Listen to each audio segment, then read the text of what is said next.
नमस्कार दोस्तों, आज बेहद ही गंभीर बातों को लेकर के आया हूँ। सीधी सी बात आता हूँ कि इस आधुनिक समय में शक्ति पृथक्करण की बात करने वाले एक महान फ्रांसीसी दार्शनिक, उपन्यासकार, न्यायविद डी मोंटेस्क्यू ने किया। ये पूरी दुनिया जानता है। डी मोंटेस्क्यू ने शक्ति पृथक्करण की बात कही।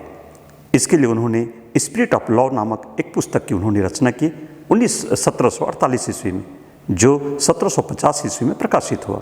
इसमें उन्होंने कहा कि जब एक किसी व्यक्तियों में तमाम शक्तियां केंद्रित होती हैं तो वह शासक और सत्ता निरंकुश हो जाती है। इसलिए उन्होंने कहा कि सरकार के भीतर कार्यपालिका, विधायिका और न्यायपालिका का शक्तियों का पृथक्करण होना चाहिए और ये पूरे विश्व में इसकी मान्यता ज़बरदस्त तरीके से स्थापित है।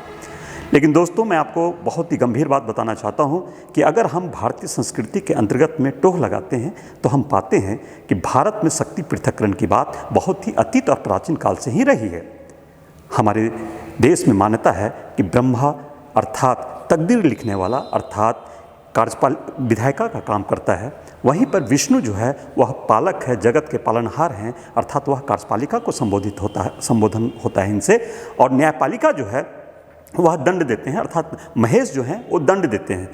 तो हमारे ब्रह्मा और विष्णु और महेश की जो संकल्पना है वह वास्तव में शक्ति पृथक्करण की बात को वो इंगित करता है। और पुनः हमारे पास एक नारद हैं जो नारायण नारायण करके सूचनाओं का प्रसार करता है, जो चौथे स्तंभ के तौर पर, मीडिया के तौर पर जो है कि वो जाना जाता है। इस प्रकार अगर हम गौर से देखें तो हमारे संस्कृति में ही शक्ति की पृथक्करण की बात जो है बहुत ही अतीत से है, ब्रह्मा, विष्णु और महेश की।